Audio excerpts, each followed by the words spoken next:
Diam-diam kupasang GPS di cincin suami saat dia pamit dinas ke luar negeri. Tapi ternyata firasatku benar, dia tak pergi dinas. Tapi, sebelum cerita dimulai silahkan tulis di kolom komentar dari daerah mana saja. Teman-teman yang menonton cerita ini, jangan lupa like, komen dan subscribe. Agar channel ini bisa semakin berkembang dan mempersembahkan cerita yang lebih menarik lagi.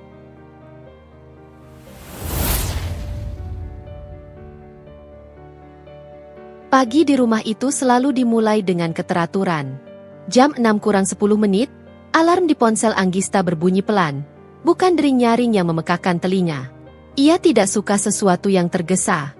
Segala hal baginya harus berjalan dengan ritme yang bisa dikendalikan. Ia bangun lebih dulu dari Rehan. Seperti biasa, dapur sudah bersih sejak malam sebelumnya. Anggista memang tidak pernah membiarkan pagi dimulai dengan sisa-sisa kemarin. Ia percaya, rumah yang rapi membantu pikiran tetap jernih.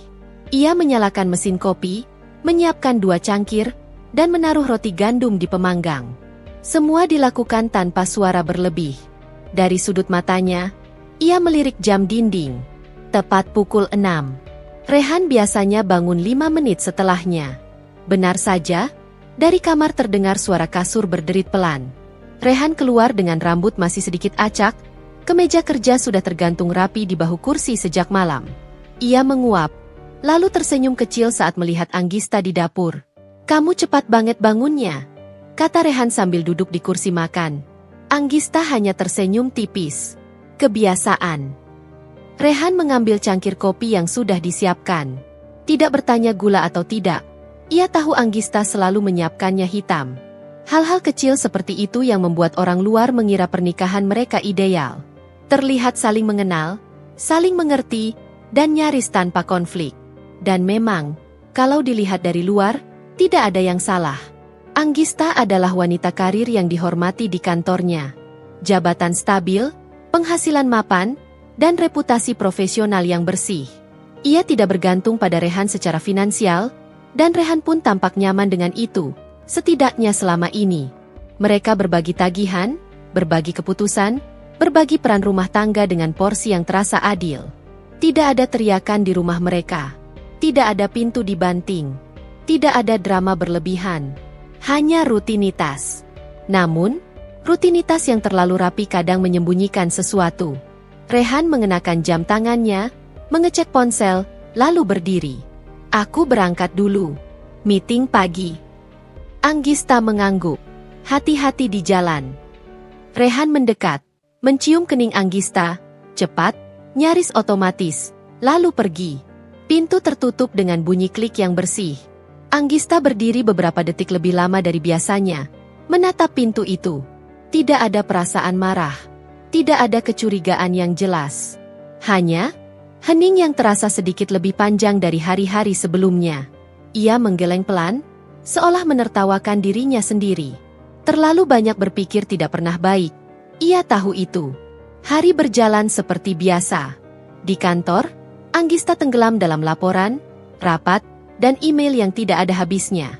Ia fokus, tajam, dan efisien, seperti yang dikenal semua orang. Tidak ada ruang untuk urusan pribadi masuk ke wilayah profesional. Ia selalu bisa memisahkan keduanya dengan rapi. Namun menjelang sore, saat ia mengambil ponselnya untuk mengecek pesan, ada satu hal kecil yang menarik perhatiannya. Pesan dari Rehan masuk lebih singkat dari biasanya. "Pulang agak malam. Ada urusan kantor." Tidak ada emotikon. Tidak ada penjelasan tambahan. Anggista membalas singkat. "Oke." Dulu, Rehan selalu menambahkan detail. Rapat dengan siapa, di mana, sampai jam berapa. Bukan karena diminta, tapi karena ia sendiri yang terbiasa bercerita. Perubahan kecil itu tidak cukup besar untuk disebut masalah, tapi cukup jelas untuk dicatat. Dan Anggista adalah tipe perempuan yang mencatat, bukan mengabaikan. Malam itu, Rehan pulang hampir pukul 10. Wajahnya lelah, dasinya sudah dilepas, dan aroma parfum asing samar tercium. Bukan bau menyengat, hanya cukup berbeda untuk disadari oleh seseorang yang sudah bertahun-tahun tidur di sampingnya. "Kamu belum tidur?" tanya Rehan. "Belum," jawab Anggista tenang. "Aku nunggu." Rehan tersenyum, tapi senyum itu tidak sampai ke matanya. Ia menuju kamar mandi, meninggalkan koper kerja di ruang tamu. Anggista tidak langsung berdiri atau bertanya. Ia menunggu, seperti biasa. Saat Rehan keluar, ia duduk di samping Anggista di sofa. Capek banget hari ini, katanya. Anggista mengangguk. Kerja memang begitu. Rehan terlihat ingin mengatakan sesuatu, lalu mengurungkannya. Ia mengambil ponsel, mengecek layar, lalu meletakkannya kembali dengan posisi layar menghadap bawah. Gerakan kecil. Sangat kecil. Tapi tidak luput dari perhatian Anggista. Ia tidak bertanya. Tidak menuduh. Tidak menunjukkan apapun.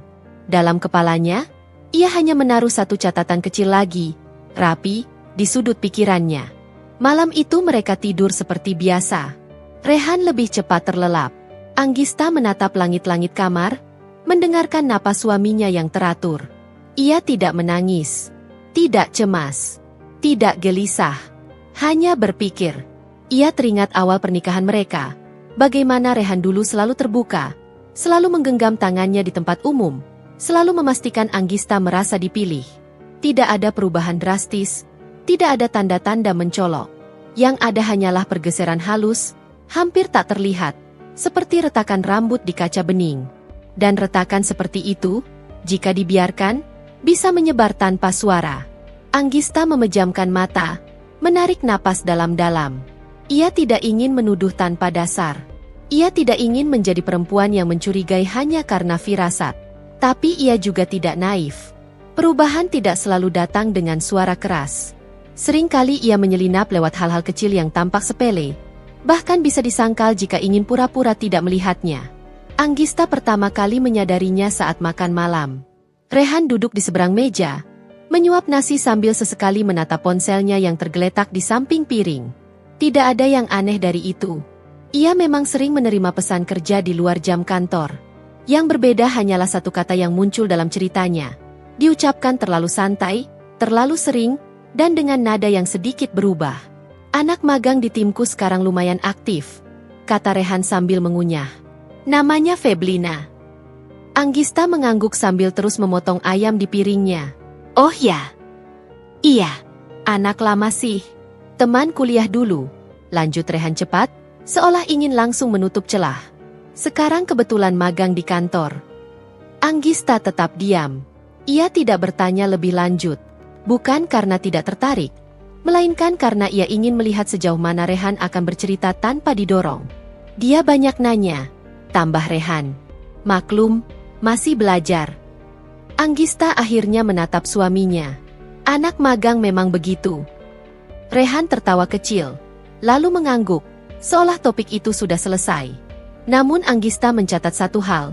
Rehan tidak biasanya menambahkan keterangan, teman kuliah dulu, kecuali jika ia merasa perlu menjelaskan sesuatu. Hari-hari berikutnya, nama itu muncul lagi. Tidak setiap hari, tapi cukup sering untuk dikenali polanya. Feblina bikin laporan keliru, jadi harus direvisi bareng. Feblina lupa email klien. Aku harus turun tangan. Feblina agak stres. Kayaknya belum terbiasa tekanan kerja. Selalu Feblina. Selalu dalam konteks, butuh dibantu. Selalu dengan nada membela. Anggista tidak menunjukkan reaksi. Ia hanya mendengarkan, mengangguk, dan sesekali menanggapi seperlunya. Di dalam kepalanya, potongan-potongan kecil mulai tersusun. Ia bukan perempuan yang cemburu pada bayangan. Ia juga bukan istri yang menganggap semua interaksi suami dengan perempuan lain sebagai ancaman. Dunia kerja Anggista sendiri penuh dengan rekan pria, dan ia tahu batas profesional itu ada. Justru karena itulah ia tahu kapan sesuatu mulai melewati garis halus yang tidak terlihat. Suatu malam, Rehan pulang lebih lambat dari biasanya. Anggista sedang membaca di ruang tengah ketika suara pintu terdengar. Lembur lagi? Tanyanya tanpa menoleh. Iya, jawab Rehan cepat. Banyak yang harus dibenerin. Kamu sering lembur akhir-akhir ini. Rehan berhenti sejenak, lalu tertawa kecil. Namanya juga kerjaan. Anggista menutup bukunya, menatap Rehan dengan ekspresi netral. Kamu kelihatan capek. Rehan menghela napas, duduk di sofa. Iya, Apalagi ngurusin anak magang. Harus ekstra sabar. Lagi-lagi, nama itu tidak disebut, tapi bayangannya hadir jelas. Anggista tersenyum tipis. Kamu kelihatan sangat peduli.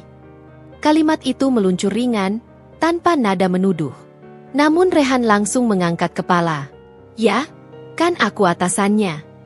Jawaban yang benar. Terlalu benar. Terlalu siap. Anggista tidak melanjutkan. Ia tahu, jika ia bertanya lebih jauh, Rehan akan punya semua jawaban yang terdengar masuk akal. Dan ia tidak ingin debat tanpa bukti. Ia ingin melihat apakah kepedulian itu akan tetap berada di batas wajar, atau justru terus melebar. Beberapa hari kemudian, tanpa sengaja, atau mungkin tidak sepenuhnya sengaja, Anggista melihat sesuatu. Rehan sedang mandi. Ponselnya tergeletak di meja, menyala karena notifikasi masuk. Anggista tidak berniat memeriksa. Ia hanya melirik sekilas, dan melihat nama itu muncul di layar. Feblina, Pak Rehan, maaf ganggu malam-malam orang dengan tangan terlipat. Tidak ada isi pesan yang terlihat lebih jauh. Tapi waktu pengirimannya cukup jelas. Hampir pukul 11 malam. Anak magang. Malam-malam. Meminta maaf karena mengganggu. Anggista tidak menyentuh ponsel itu. Ia tidak membukanya. Ia tidak membaca apapun selain yang memang sudah terlihat. Ia hanya berdiri di sana beberapa detik lebih lama dari seharusnya. Lalu kembali ke dapur seolah tidak terjadi apa-apa. Namun malam itu, ia tidak langsung tidur. Ia duduk di tepi ranjang, menunggu Rehan keluar dari kamar mandi. Saat Rehan berbaring dan meraih ponselnya, Anggista memperhatikan bagaimana jari-jarinya bergerak cepat. Terlalu cepat untuk sebuah balasan kerja biasa. Kamu belum tidur? Tanya Rehan. Belum, jawab Anggista. Kepikiran kerjaan. Rehan mengangguk, lalu mematikan lampu. Beberapa menit kemudian, napasnya mulai teratur. Anggista menatap gelap. Di kepalanya, satu pertanyaan sederhana berputar-putar. Sejak kapan nama seorang perempuan lain bisa muncul begitu sering dalam hidup suaminya, tanpa ia merasa perlu memberi penjelasan lebih? Ia tidak menuduh. Ia tidak menyimpulkan. Ia hanya mengakui satu hal pada dirinya sendiri. Nama itu tidak seharusnya terasa akrab di telinganya. Esok paginya, saat mereka sarapan, Rehan terlihat lebih ceria dari biasanya. Ia bersenandung pelan, sesuatu yang jarang ia lakukan belakangan. Kayaknya kamu lagi mood bagus, kata Anggista. Rehan tersenyum. Iya, kerjaan mulai beres. Anggista mengangguk. Dalam hatinya, ia tahu, bukan hanya kerjaan yang mulai beres. Sesuatu yang lain juga sedang menemukan ritmenya. Dan itu bukan sesuatu yang ingin ia biarkan tumbuh tanpa pengawasan. Ia meneguk kopinya perlahan. Masih pahit, seperti biasa. Namun kali ini, pahit itu terasa berbeda. Anggista bukan perempuan yang akan bereaksi pada satu nama. Tapi ia juga bukan perempuan yang akan mengabaikan pola. Anggista tidak pernah menganggap firasat sebagai bukti. Baginya, firasat hanyalah alarm awal, bukan vonis. Ia tetap menjalani hari-harinya seperti biasa. Bangun pagi, bekerja, pulang tepat waktu, dan menjaga ritme rumah tangga agar tidak berubah. Ia tahu, perubahan sikap sekecil apapun bisa menjadi celah bagi kebohongan untuk beradaptasi. Dan Anggista tidak ingin memberi Rehan kesempatan itu. Namun di balik ketenangan yang ia pertahankan, pikirannya bekerja tanpa henti. Nama Feblina tidak lagi hanya muncul di meja makan atau obrolan santai. Kini, ia hadir dalam detail-detail kecil yang lebih sulit diabaikan. Rehan mulai lebih sering membawa ponsel ke kamar mandi. Panggilan masuk yang diangkat sambil menjauh. Senyum singkat yang muncul tanpa sebab jelas saat menatap layar. Semua itu tidak cukup untuk membuat Anggista marah. Tapi cukup untuk membuatnya bersiap. Ia percaya satu prinsip sederhana. Jika kebenaran benar-benar bersih, ia tidak perlu disembunyikan. Malam itu, setelah Rehan tertidur, Anggista duduk di ruang kerja kecil di sudut rumah. Lampu meja menyala redup. Laptop terbuka, menampilkan beberapa tab pencarian. Ia tidak mencari cara memata-matai suami. Ia mencari cara melindungi dirinya sendiri. Jika firasat itu ternyata tidak salah. Pencariannya berhenti pada satu perangkat kecil, nyaris tak terlihat, dengan ukuran tidak lebih besar dari kuku jari. GPS mini, Biasa digunakan untuk pelacakan barang berharga. Akurasinya tinggi. Daya tahan baterainya panjang. Dan yang terpenting, bisa disamarkan. Anggista menutup laptop perlahan. Ia bersandar di kursi, menatap kosong ke dinding. Apakah ini berlebihan? Apakah ia sudah melangkah terlalu jauh? Ia tahu, banyak perempuan akan langsung memeriksa ponsel suami, membuka pesan, mencari bukti dengan tangan gemetar. Tapi Anggista tidak ingin kebenaran yang setengah. Ia ingin fakta yang tidak bisa dibantah oleh siapapun, termasuk oleh dirinya sendiri.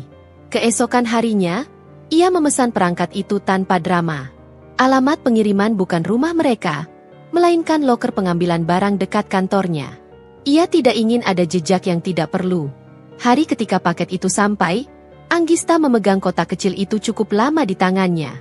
Ringan, sederhana, hampir tidak berarti apa-apa, kecuali bagi seseorang yang tahu bagaimana menggunakannya. Di dalam kotak itu, terselip potensi untuk membuka sesuatu yang mungkin tidak ingin ia lihat. Namun ia tetap membukanya. Ia tidak langsung memasang GPS itu. Ia menunggu, mengamati, mengumpulkan alasan yang cukup kuat di kepalanya agar ia tidak merasa bersalah saat melakukannya nanti. Alasan itu datang lebih cepat dari yang ia duga. Suatu sore, Rehan pulang dengan wajah sedikit tegang. Ia meletakkan tasnya lebih keras dari biasanya. "Ada apa?" tanya Anggista. "Kerjaan," jawab Rehan singkat. Anggista menatapnya. "Kamu jarang jawab sesingkat itu." Rehan terdiam sejenak, lalu menarik napas. "Maaf, lagi banyak pikiran." "Karena Feblina?" tanya Anggista ringan, seolah menyebut nama rekan kerja lain. Rehan langsung menoleh. "Kenapa tiba-tiba dia?" "Kamu sering nyebut namanya," jawab Anggista tenang. Rehan tersenyum kaku. "Kamu kebanyakan mikir." Kalimat itu tidak terdengar menenangkan. Justru sebaliknya. Malam itu, saat Rehan tertidur lebih dulu, Anggista mengambil cincin pernikahan Rehan dari meja kecil di samping ranjang. Ia memegangnya dengan hati-hati, seperti memegang sesuatu yang rapuh. Bukan karena cincin itu, melainkan karena maknanya. Cincin itu sederhana, tidak mencolok. Rehan jarang melepasnya, kecuali saat mandi atau tidur. Itulah sebabnya Anggista memilihnya. Ia bekerja dengan tangan yang sangat tenang, tidak gemetar, tidak tergesa. GPS kecil itu disamarkan di bagian dalam yang tidak terlihat, menggunakan pengait tipis yang kuat. Ia memastikan tidak ada perubahan berat yang terasa signifikan. Selesai. Anggista menatap cincin itu lama sekali. Dalam hatinya, ada perasaan yang sulit diberi nama. Bukan takut, bukan juga marah. Lebih seperti kesiapan menerima apapun yang akan ia temukan nanti. Ia mengembalikan cincin itu ke tempat semula. Merapikan selimut Rehan. Lalu kembali berbaring di sisi tempat tidurnya. Malam itu, ia tidak langsung tidur. Ia membuka aplikasi di ponselnya. Layar menampilkan peta kosong. Menunggu sinyal pertama. Ia menutupnya lagi. Belum sekarang. GPS itu bukan untuk dipakai setiap saat. Bukan untuk memuaskan kecemasan. Ia hanya akan membukanya ketika ada alasan yang benar-benar jelas. Dan alasan itu, entah mengapa, terasa semakin dekat. Keesokan harinya, Rehan bangun seperti biasa. Ia mengenakan cincin itu tanpa curiga. Tidak ada perubahan sikap. Tidak ada keluhan. Anggista mengamatinya sambil menyesap kopi. Ia tidak sedang menjebak suaminya. Ia sedang memberi ruang bagi kebenaran untuk bergerak kemanapun ia mau. Karena jika Rehan memang jujur, GPS itu tidak akan pernah menunjukkan apapun selain rutinitas biasa. Dan jika tidak, Anggista sudah siap.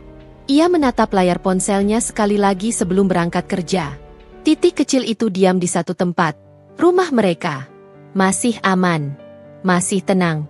Namun untuk pertama kalinya, Anggista merasa tidak lagi sepenuhnya buta. Kabar itu datang tanpa aba-aba. Rehan menyampaikannya pada suatu malam biasa, saat mereka sedang makan malam di meja yang sama, dengan menu yang sama, dan suasana yang, jika dilihat sekilas, masih terlihat seperti rumah tangga normal. "Aku harus keluar negeri," kata Rehan sambil menaruh sendoknya. Anggista mengangkat wajahnya perlahan. "Keluar negeri?" "Iya." "Dinas kantor." "Mendadak." Nada suara Rehan terdengar datar, terlalu rapi.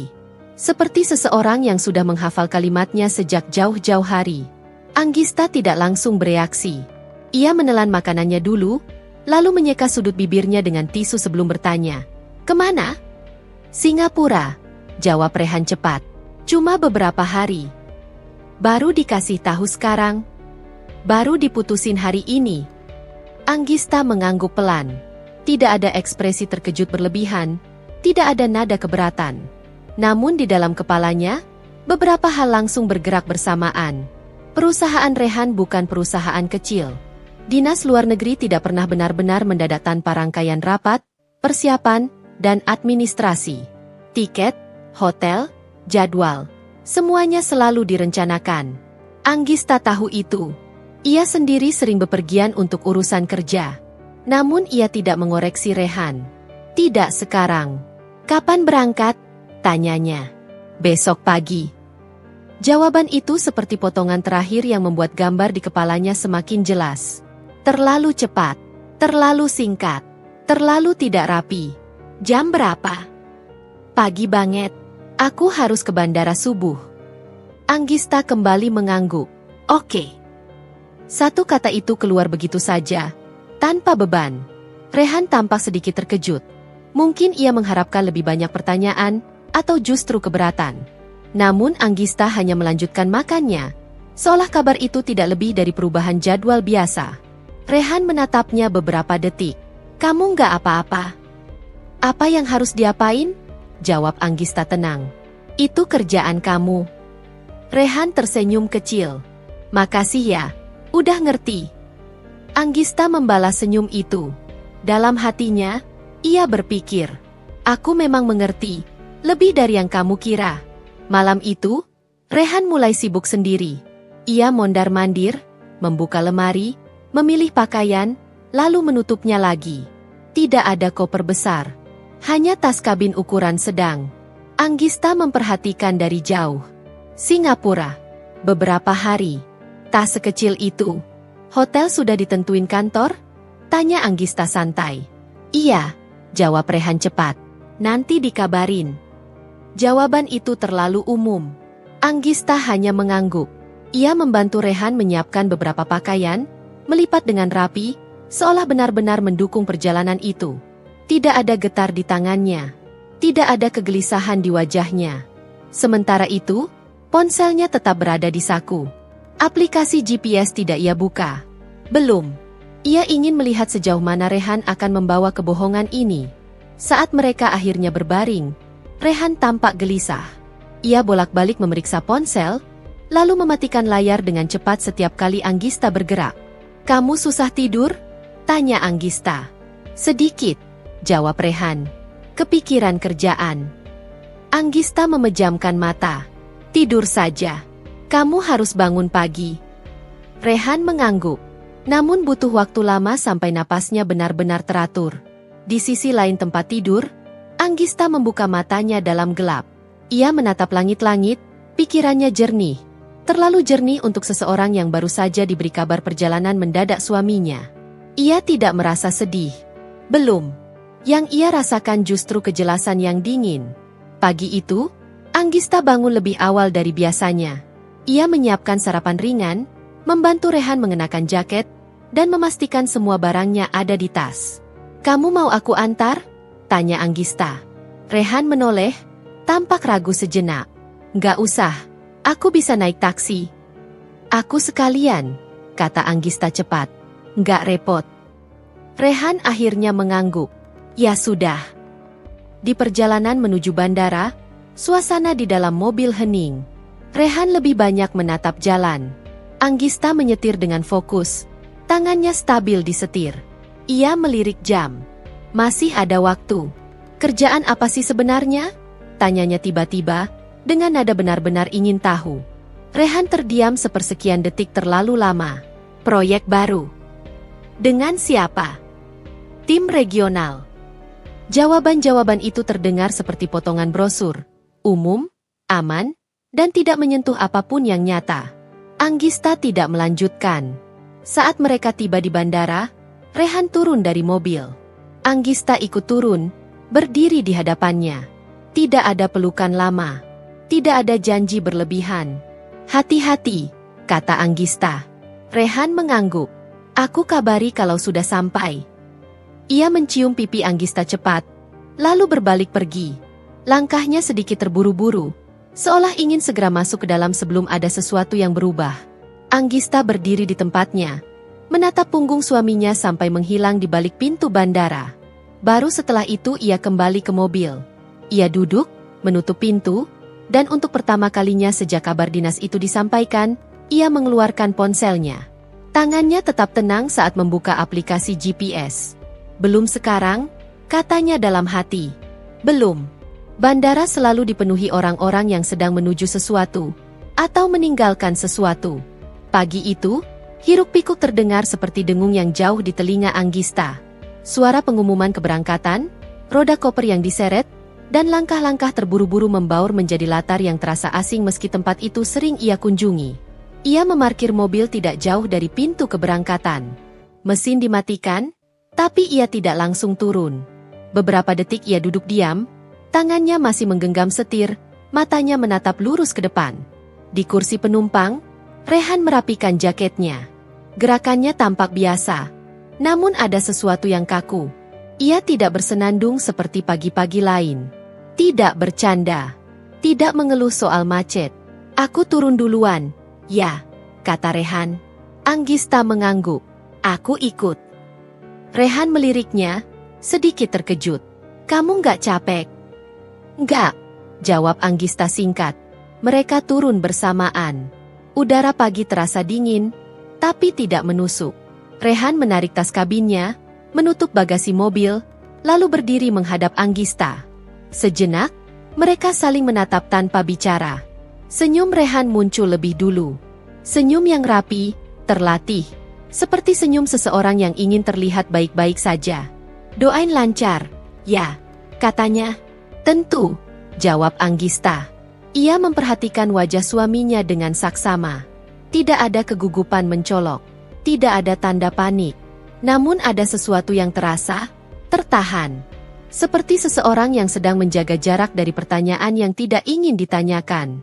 "Kalau sudah sampai, kabarin," tambah Anggista. Rehan mengangguk cepat. "Pasti." Ia mendekat, mencium pipi Anggista. Ciuman itu singkat, terlalu singkat untuk sebuah perpisahan beberapa hari. Anggista tidak bergerak, tidak menahan, tidak pula menjauh. Ia membiarkan semuanya terjadi apa adanya. "Jaga diri," katanya pelan. Rehan tersenyum lagi. Senyum yang sama. Lalu ia berbalik dan melangkah masuk ke gedung bandara, menyeret tasnya di belakang. Anggista berdiri di tempatnya. Ia tidak melambaikan tangan. Ia hanya menatap, mengikuti punggung Rehan dengan pandangan yang tenang, hampir dingin. Ia melihat bagaimana Rehan sempat menoleh sekali, sepersekian detik, lalu kembali melangkah lebih cepat. Ketika sosok itu akhirnya menghilang di balik pintu kaca otomatis, Anggista menghembuskan napas perlahan. Ia kembali ke mobil. Pintu tertutup. Dunia di luar menjadi sunyi, teredam oleh kaca. Anggista duduk, menyalakan mesin, lalu mematikannya kembali.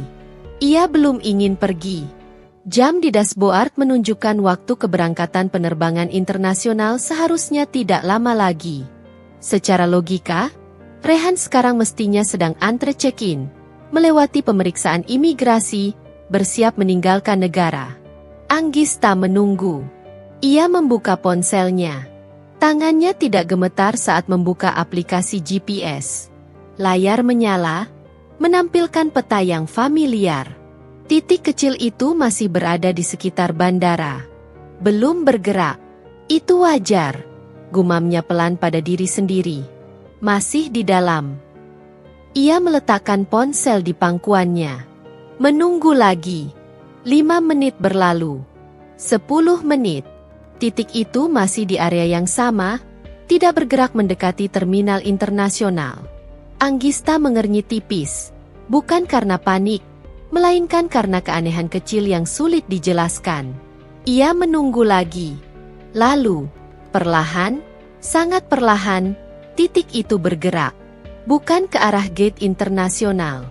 Bukan ke area keberangkatan luar negeri. Melainkan, menjauh. Anggista menegakkan punggungnya. Matanya fokus ke layar. Ia memperbesar peta.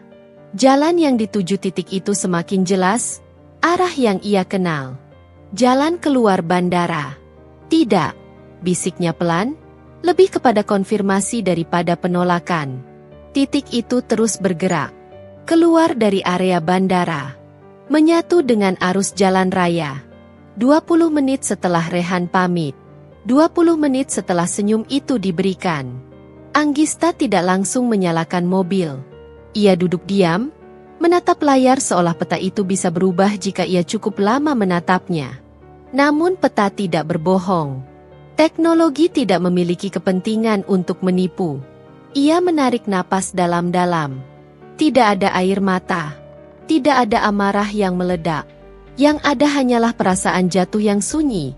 Seperti menyadari bahwa lantai di bawah kaki ternyata tidak pernah benar-benar ada. Jadi begitu, katanya pelan. Ia menyalakan mesin mobil. Bukan untuk mengejar. Bukan untuk mengonfrontasi. Ia hanya mengikuti pergerakan itu dari kejauhan, melalui layar kecil di tangannya. Mobil melaju pelan keluar dari area parkir. Di satu titik, Anggista berhenti di lampu merah. Ia kembali melirik ponselnya. Titik itu semakin jauh dari bandara. Semakin dekat ke pusat kota. Rehan tidak sedang menuju pesawat. Rehan sedang menuju seseorang. Senyum di bandara itu. Bukan senyum perpisahan. Melainkan senyum seseorang yang yakin kebohongannya aman. Anggista memegang setir lebih erat. Kali ini bukan karena gugup. Tapi karena sesuatu di dalam dirinya mulai mengeras. Sesuatu yang sebelumnya lembut, percaya, dan sabar, kini berubah bentuk. Ia tidak tahu persis kemana Rehan pergi. 20 menit. Waktu yang biasanya tidak berarti apa-apa. Tidak cukup lama untuk membuat keputusan besar. Tidak cukup singkat untuk disebut sepele. Namun pagi itu, 20 menit menjadi garis pemisah antara apa yang Anggista percayai selama ini, dan apa yang akhirnya ia ketahui. Mobilnya melaju mengikuti arus lalu lintas, tapi pikirannya jauh lebih cepat. Di dashboard, jam terus bergerak. Di ponselnya, titik kecil itu berjalan dengan arah yang semakin jelas. Rehan tidak menuju hotel bandara, tidak menuju kantor cabang, tidak pula berhenti di lokasi transit. Ia bergerak mantap, seolah sudah hafal jalannya.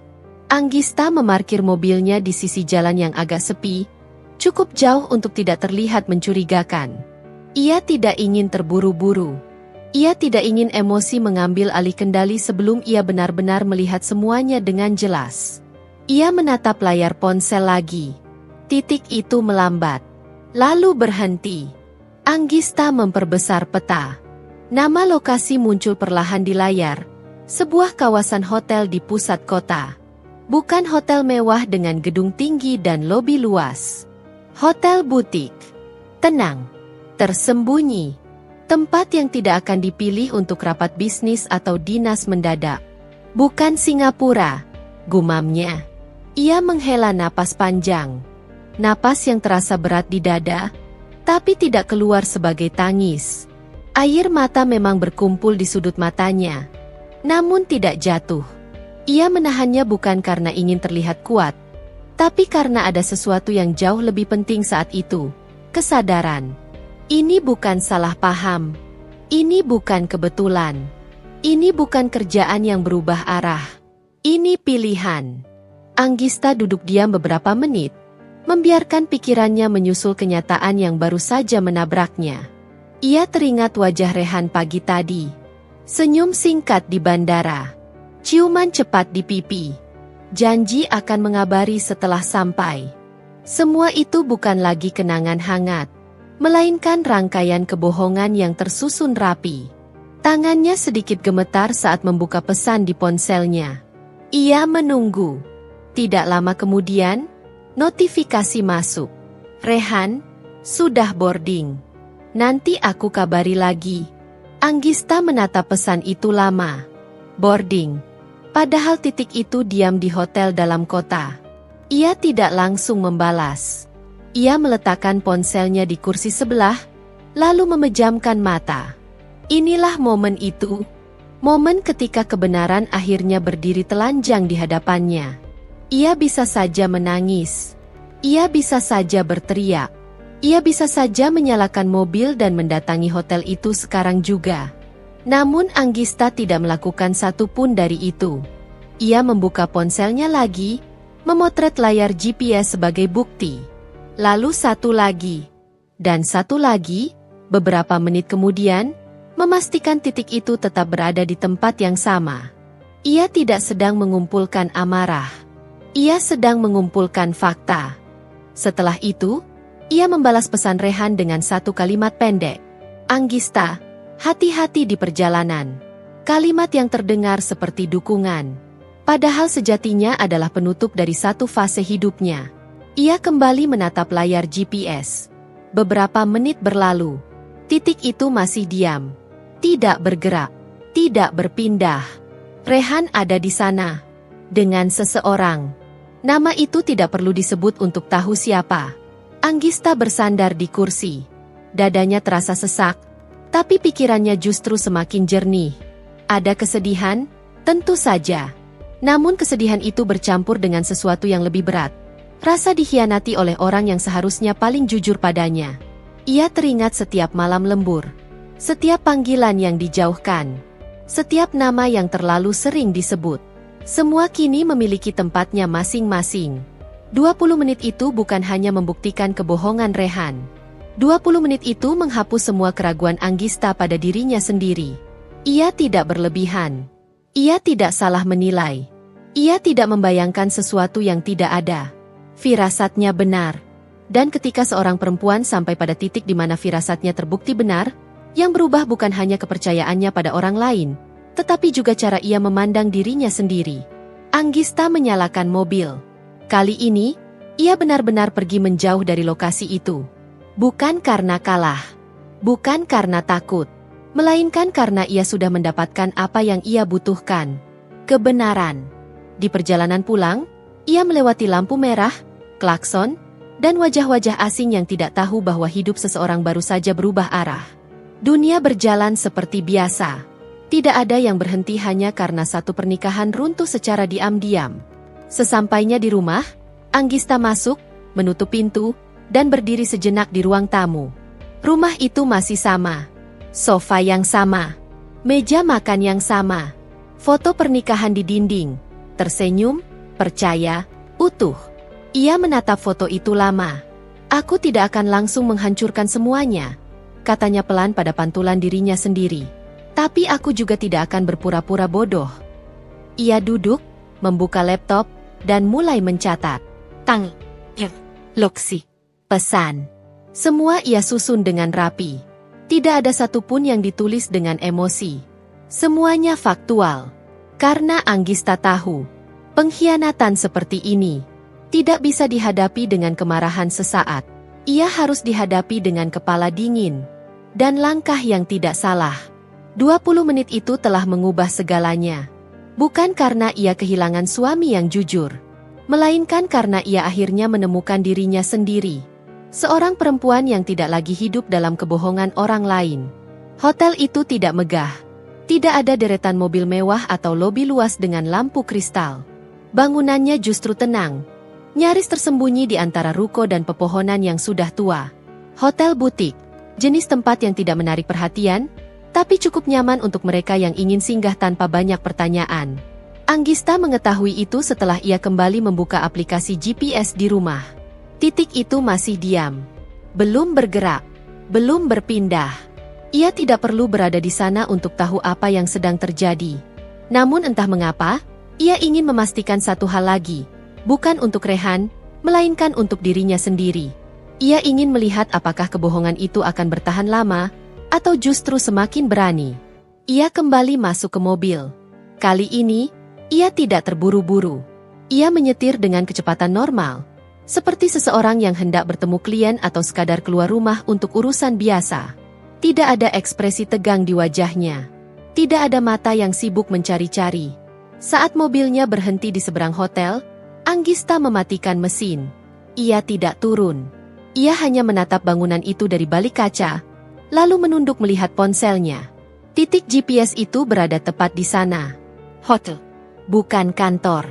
Bukan bandara. Ia tidak merasa perlu masuk ke dalam. Tidak ingin berhadapan langsung dengan Rehan atau siapapun yang bersamanya. Bukti sudah terlalu jelas untuk dibantah. Yang ia butuhkan sekarang hanyalah satu kepastian terakhir. Siapa? Beberapa menit berlalu. Kemudian pintu hotel terbuka. Seorang perempuan keluar lebih dulu. Rambutnya panjang, diikat rapi. Pakaiannya sederhana, namun terlihat dipilih dengan hati-hati, tidak mencolok, tapi cukup menarik. Ia menoleh ke kiri dan kanan, lalu berhenti sejenak di depan pintu. Anggista mengenalnya. Bukan karena ia sering bertemu, melainkan karena nama itu sudah terlalu lama tinggal di telinganya. Feblina.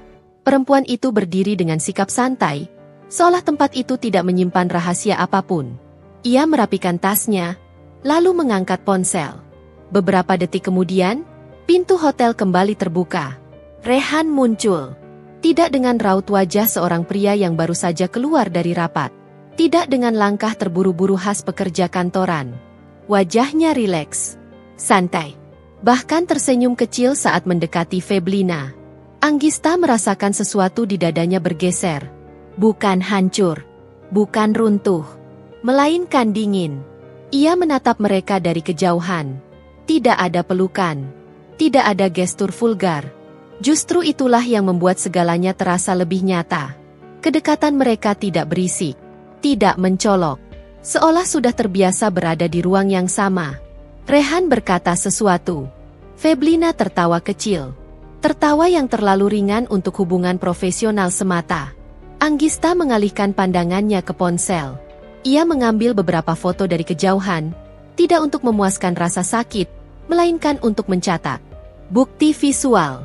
Tang, wak, loksi. Ia tidak merasa jijik.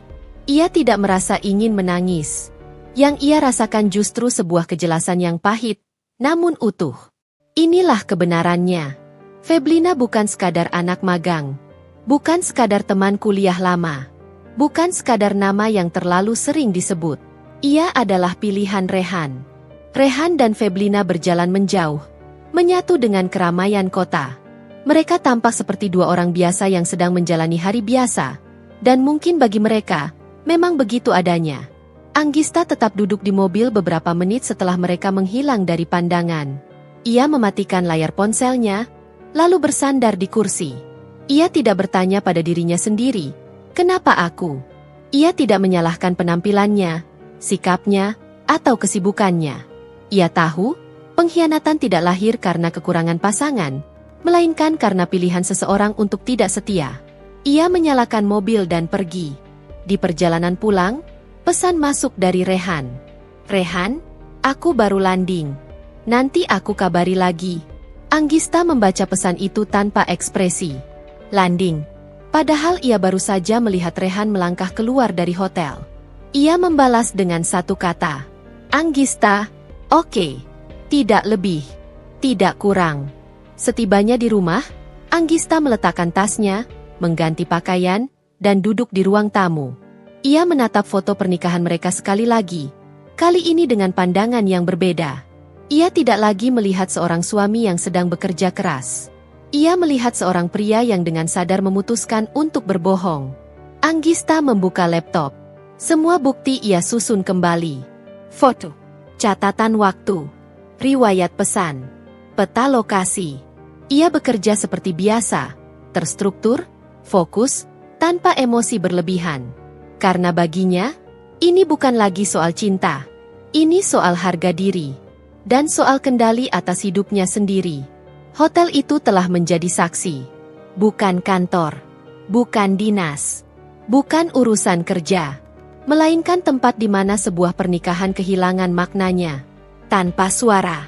Tanpa keributan. Tanpa penyesalan saat itu juga. Setelah hari itu, tidak ada yang berubah dari luar. Rumah tetap rapi. Lampu tetap dinyalakan menjelang malam. Meja makan tetap disiapkan untuk 2 orang. Jika seseorang masuk rumah Anggista tanpa tahu apa-apa, mereka tidak akan menemukan tanda-tanda kehancuran. Tidak ada barang yang dibanting. Tidak ada kamar yang berantakan. Tidak ada istri yang menangis di sudut ruangan. Karena Anggista memilih diam. Bukan diam karena takut, melainkan diam karena ia sedang mengatur langkah. Rehan menghubungi dari luar negeri, atau setidaknya berpura-pura begitu, dengan pola yang teratur. Pagi hari ia mengirim pesan singkat, siang hari satu foto bandara atau gedung asing yang entah diambil kapan. Malam hari pesan penutup seolah ia benar-benar kelelahan setelah urusan kantor. Anggista membalas semuanya dengan kalimat pendek, netral, tanpa tanda tanya berlebihan. Hati-hati. Istirahat yang cukup. Jangan lupa makan. Kalimat-kalimat yang terdengar seperti perhatian seorang istri, namun sebenarnya hanya jaring halus yang membiarkan kebohongan terus bergerak tanpa hambatan. Di balik itu, setiap malam Anggista membuka catatan pribadinya. Ia mencatat jam, lokasi GPS, pesan masuk, dan jeda waktu di antaranya. Polanya semakin jelas. Rehan tidak pernah benar-benar pergi jauh. Ia berpindah dari satu titik ke titik lain di kota yang sama. Hotel, apartemen, restoran, tempat-tempat yang tidak akan pernah muncul dalam laporan dinas. Dan Feblina selalu berada di sekitar titik-titik itu. Anggista tidak pernah menyebut nama itu lagi dalam percakapan. Tidak ada gunanya. Nama itu sudah tidak lagi membutuhkan pengakuan.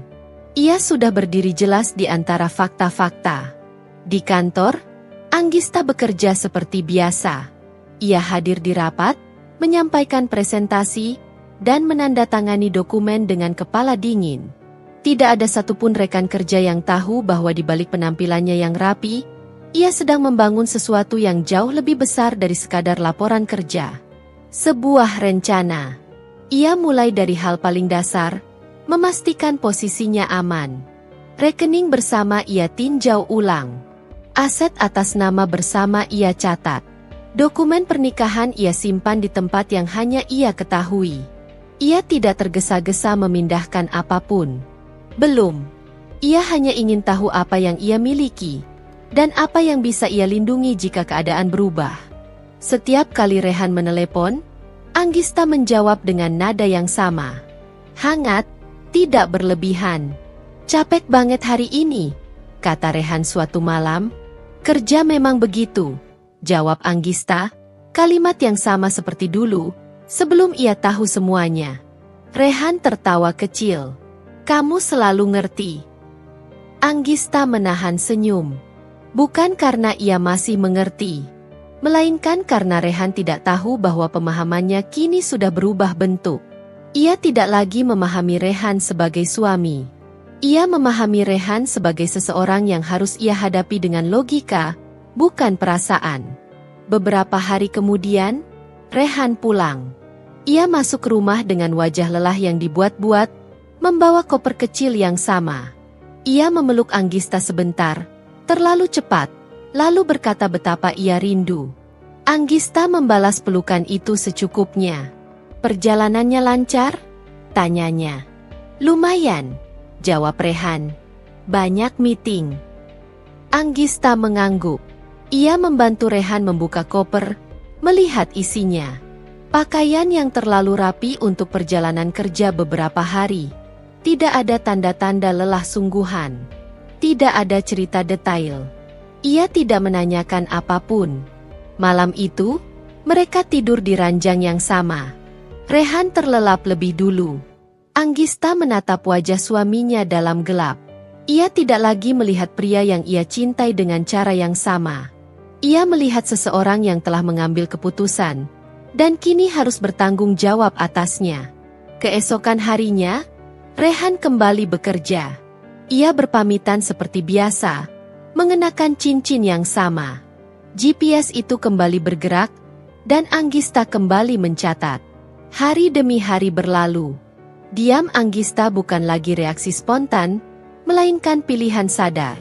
Ia menunggu momen yang tepat, bukan untuk membalas, melainkan untuk mengakhiri semuanya dengan posisi yang tidak merugikannya. Tidak ada perubahan sikap Anggista yang bisa ditunjuk secara jelas. Ia tetap bangun lebih pagi dari Rehan. Tetap menyiapkan sarapan dengan menu sederhana. Tetap menanyakan hal-hal kecil yang terdengar wajar. Namun justru karena itu, Rehan mulai merasa ada sesuatu yang tidak beres. Bukan karena Anggista marah, melainkan karena ia tidak menunjukkan apapun. Rehan beberapa kali mencoba memancing reaksi. Ia menceritakan kantor, menyebut nama-nama rekan kerja, termasuk, secara sengaja, nama Feblina. Anak magang itu lumayan cepat tangkap, katanya suatu malam sambil membuka laptop. Bos mulai sering nyuruh dia ikut meeting. Anggista mengangguk tanpa mengalihkan pandangan dari ponselnya. Bagus dong. Berarti dia kerja dengan benar. Nada suaranya datar. Tidak dingin, tidak hangat. Hanya normal. Rehan menunggu sesuatu. Tatapan cemburu, pertanyaan, atau minimal perubahan ekspresi. Namun tidak ada. Diam Anggista membuat Rehan kehilangan pijakan. Ia tidak tahu di mana ia harus berdiri.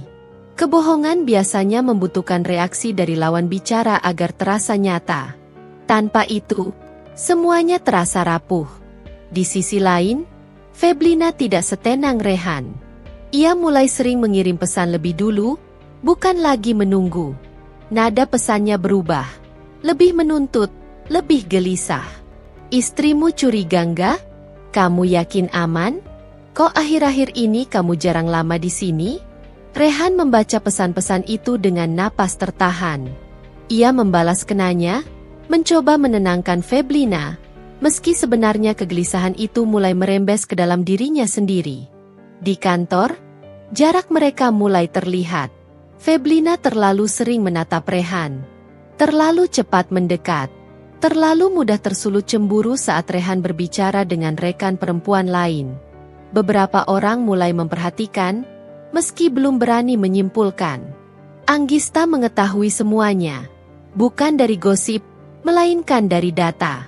Pergerakan GPS Rehan mulai kacau. Ia berpindah lokasi dengan tergesa, jam-jamnya tidak lagi konsisten. Kadang ia berlama-lama di parkiran, seolah ragu akan kemana. Anggista membaca itu sebagai satu hal.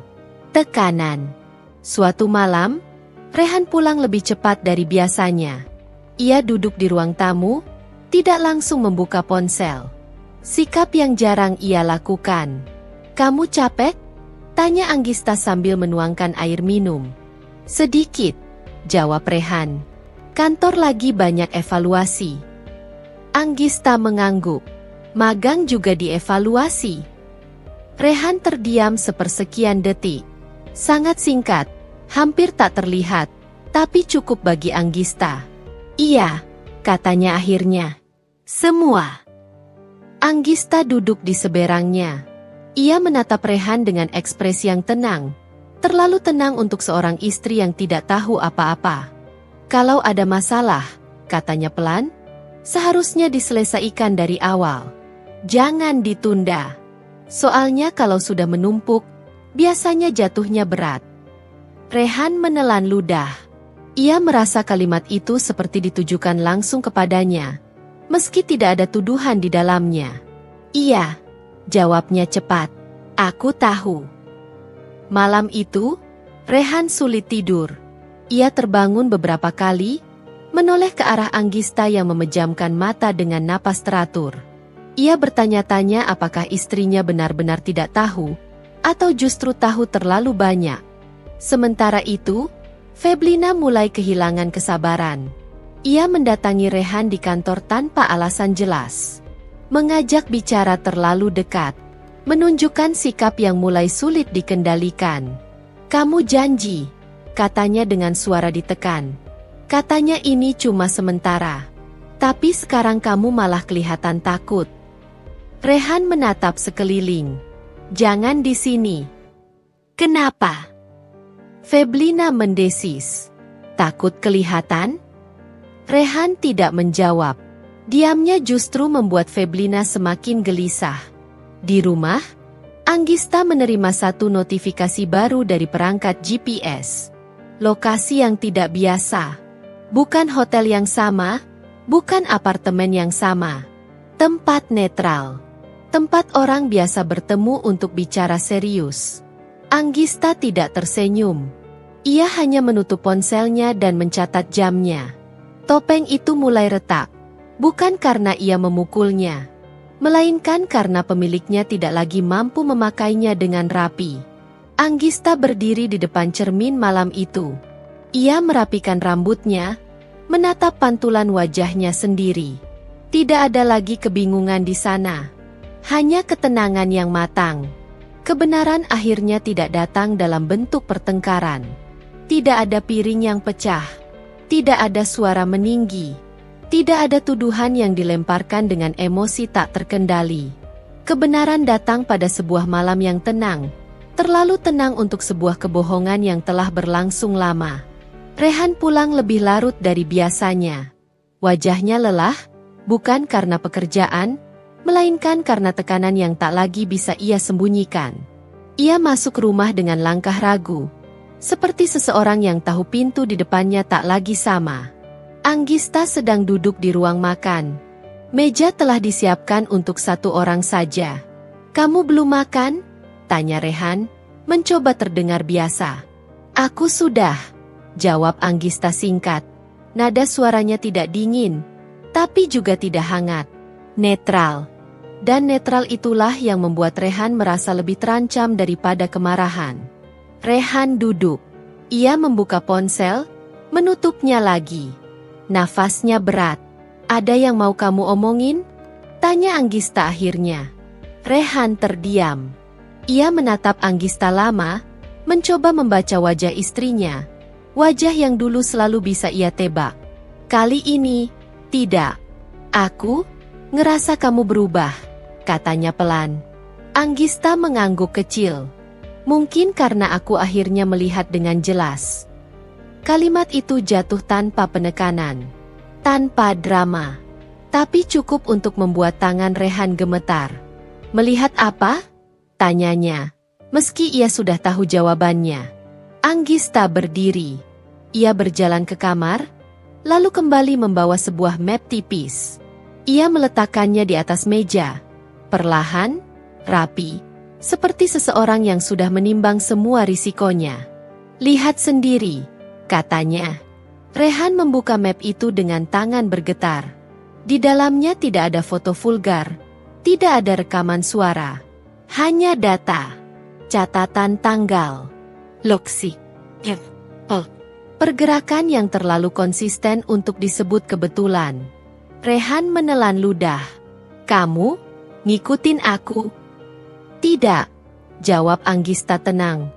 "Aku hanya memastikan aku tidak dibohongi oleh orang yang seharusnya paling jujur padaku." Rehan mengangkat wajahnya. "Sejak kapan kamu tahu?" "Sejak hari kamu pamit dinas luar negeri," jawab Anggista. 20 menit setelah aku pulang dari bandara." Ruangan itu sunyi. Tidak ada suara selain detak jam dinding yang terasa terlalu keras. "Kamu pasang GPS di cincinnya?" gumam Rehan. Lebih kepada dirinya sendiri. "Iya." Tidak ada penyesalan di suara Anggista. Tidak ada pembelaan. Hanya fakta. "Kamu tahu, tapi kamu diam," kata Rehan lirih. "Karena aku tidak ingin kebenaran yang setengah," jawab Anggista. "Aku ingin kebenaran yang utuh. Dan itu butuh waktu." Rehan menutup matanya. Bahunya jatuh. "Aku salah." Anggista menatapnya. "Lem, tidak ada amarah di sana, yang ada hanyalah jarak. Kesalahan itu terjadi sekali," katanya pelan.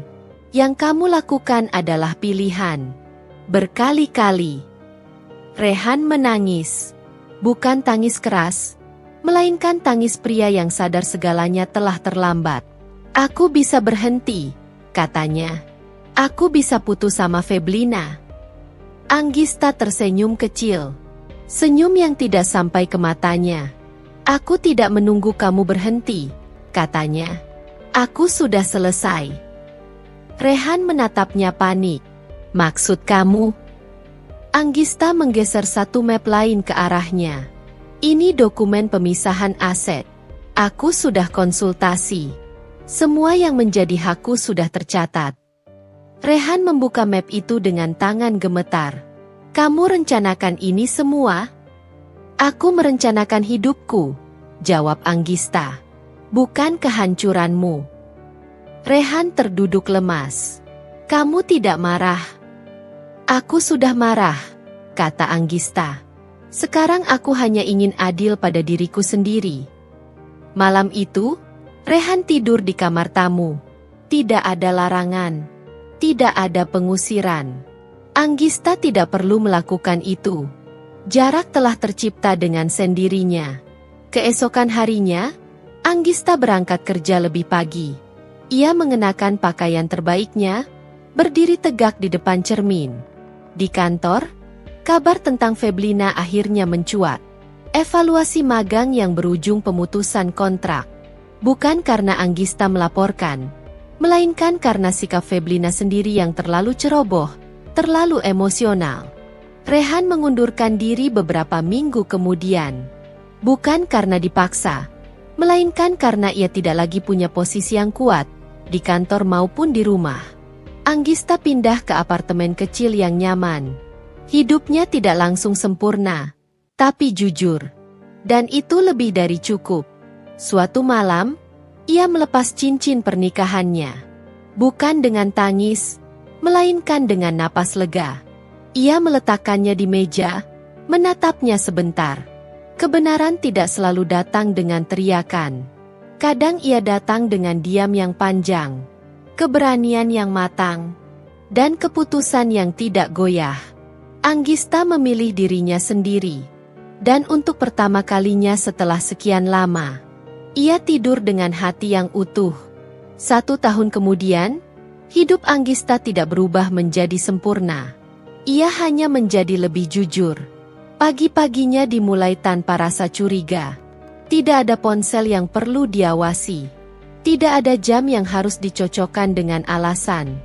Ia bangun dengan kepala ringan, menyiapkan kopi untuk dirinya sendiri, dan menatap kota dari balik jendela apartemen kecilnya. Di sana, tidak ada kenangan yang harus ia pertahankan mati-matian. Hanya ruang yang ia isi dengan napasnya sendiri.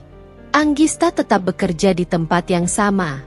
Karirnya bergerak perlahan, stabil, seperti dirinya kini. Rekan-rekannya mengenalnya sebagai perempuan yang tegas, profesional, dan sulit digoyahkan. Tidak banyak yang tahu kisah di balik ketenangannya, dan Anggista tidak merasa perlu menceritakannya. Beberapa hal memang tidak perlu dijelaskan, cukup dipahami oleh yang menjalaninya. Ia sesekali bertemu Rehan, secara tak sengaja. Di acara kantor, di pusat perbelanjaan, atau di keramaian yang tak bisa dihindari. Mereka saling mengangguk singkat. Tidak ada percakapan panjang.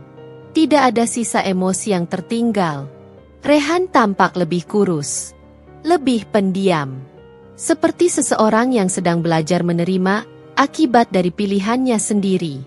Tentang Feblina, Anggista mendengar kabarnya dari orang lain. Tidak buruk, tidak juga membanggakan. Hidup berjalan, seperti seharusnya, tanpa keistimewaan, tanpa perlindungan. Anggista tidak merasa menang. Ia juga tidak merasa kalah. Ia merasa selesai. Suatu malam, Anggista membuka laci kecil di meja kerjanya. Di sana masih ada cincin pernikahan itu. Disimpan bukan sebagai kenangan, melainkan sebagai pengingat. Ia mengambilnya, menimbangnya di telapak tangan, lalu tersenyum kecil. Bukan senyum sedih, bukan senyum getir, melainkan senyum seseorang yang tahu ia pernah bertahan, dan berhasil keluar tanpa kehilangan dirinya sendiri. Ia menutup laci itu kembali. Di luar, lampu kota menyala satu persatu. Dunia tidak berhenti hanya karena satu pernikahan gagal. Dan Anggista pun tidak berhenti hidup. Ia melangkah ke depan, tanpa menoleh lagi. Karena ia telah belajar satu hal yang paling penting. Kadang, Cinta terbesar bukan tentang bertahan, melainkan tentang berani pergi. Saat diri sendiri mulai hilang, selesai.